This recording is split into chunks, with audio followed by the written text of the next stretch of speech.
Let me tell you, folks, it is an honor to be introduced by a future U.S. Congressman. And I want to thank all of you for being here tonight, my friends and my supporters.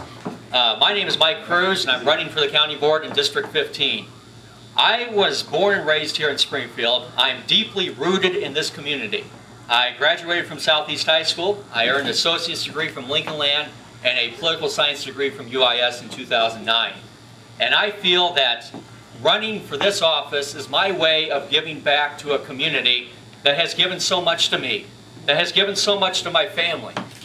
You know, when I walk the neighborhoods and I knock on the doors, I hear the same things again and again. People are tired of a government that operates in secrecy, tired of not knowing who their representative is, and tired of broken promises.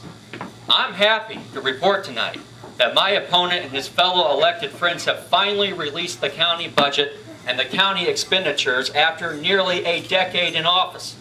Well, folks, it's not going to take me 10 years. It's not going to take me 10 days. I guarantee to you tonight, when I'm elected, I'm going to bring back transparency and accountability back to the county board and back to District 15, and that is going to happen from day one.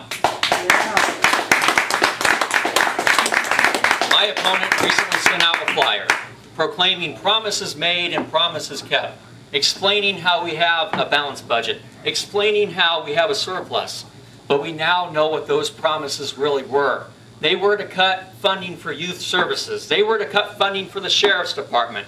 They were to cut funding for existing infrastructure needs, while at the same time voting for a pay increase for himself and his fellow elected officials. So folks, typical.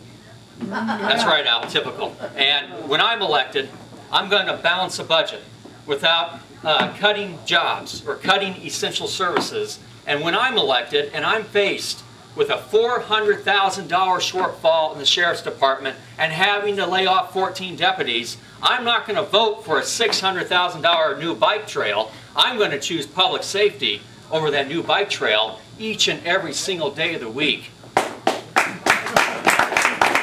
And as Dr. Gill talked about, we need elected officials that have some priorities. And folks, we need some elected officials that have priorities that are not rooted in partisan politics. And that's me, and that's Dr. Gill. Simply put, and simply stated, my opponent has become complacent, and he no longer effectively or efficiently represents the concerns or the views or the values of the people that live in District 15. When I'm elected, I will. I will because I will be accessible. And accessibility will not only be the hallmark of my campaign, it will be my promise to you. It will be my promise to my constituents. And I firmly believe if we continue to work together like this here tonight, we're not only going to win this election, and we are going to win this election, but far more important than winning any election, we're going to make this a better county for our families. We're going to make this a better state for our families. So I want to thank you all once again for coming out here tonight. I want to thank Dr. Gill for speaking on my behalf. I want to thank Moldeners for providing the food. So thank you folks for your support and your dedication.